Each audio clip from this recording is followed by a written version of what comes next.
আপনার নবজাত শিশুর ক্ষেত্রে 7টি ডেঞ্জার সাইন্স কি কি আর একটু চলুন জেনে নেওয়া যাক। তো নাম্বার 1 হচ্ছে, যদি আপনার নবজাত শিশু দীর্ঘক্ষণ ধরে ঠিক পরিমাণে দুধ পান করতে যদি না পারে, তাহলে সেটা অবশ্যই একটা ডেঞ্জার সাইন। 2 নম্বর, যদি আপনার শিশুর কনভালশন হয়, অর্থাৎ যদি খিঁচুনি হয়, তাহলে সেটা অবশ্যই একটা ডেঞ্জার সাইন। 3 নম্বর, যদি আপনার নবজাত শিশু হঠাৎ করে নিস্তেজ হয়ে পড়ছে এবং যদি তাকে বাইরে থেকে স্টিমুলাস বা উদ্দীপনা না দিলে সে যদি একদমই নড়াচড়া না করে, তাহলে সেটা অবশ্যই একটা ডেঞ্জার সাইন।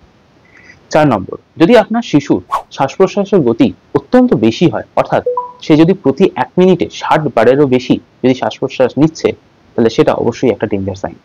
5 নম্বর, যখন আপনার শিশু শ্বাস নিচ্ছে তখন যদি তার বুকটা অনেকটা ভেতরে ঢুকে যাচ্ছে, এই ছবির মতো যদি আপনার শিশুর চেস্ট এনজয়িং হচ্ছে, তাহলে সেটা অবশ্যই একটা ডেঞ্জার সাইন। 6 নম্বর, যদি আপনার শিশুর বডি টেম্পারেচার আপনি থার্মোমিটারে মেপে যদি 35.5 ডিগ্রি সেলসিয়াসের নিচে পান, অর্থাৎ আপনার শিশুর হাইপোথার্মিয়া হচ্ছে, অথবা যদি সেটা 37.5 ডিগ্রি সেলসিয়াসের বেশি পান, তার মানে তার জ্বর এসছে, এই দুটোই কিন্তু আপনার শিশুর জন্য একটা ডেঞ্জার সাইন।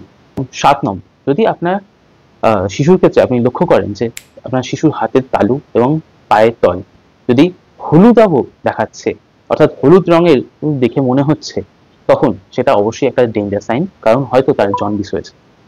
এই 7খানা ডেঞ্জার সাইনের মধ্যে যদি আপনি একটাও আপনার শিশুর ক্ষেত্রে আপনি নোটিস করেন, তাহলে আপনি সঙ্গে সঙ্গে হসপিটাল তাকে নিয়ে যান। যদি আমার এই ভিডিওটা ভালো লেগে থাকে, তাহলে সাবস্ক্রাইব করে দেবেন। ধন্যবাদ।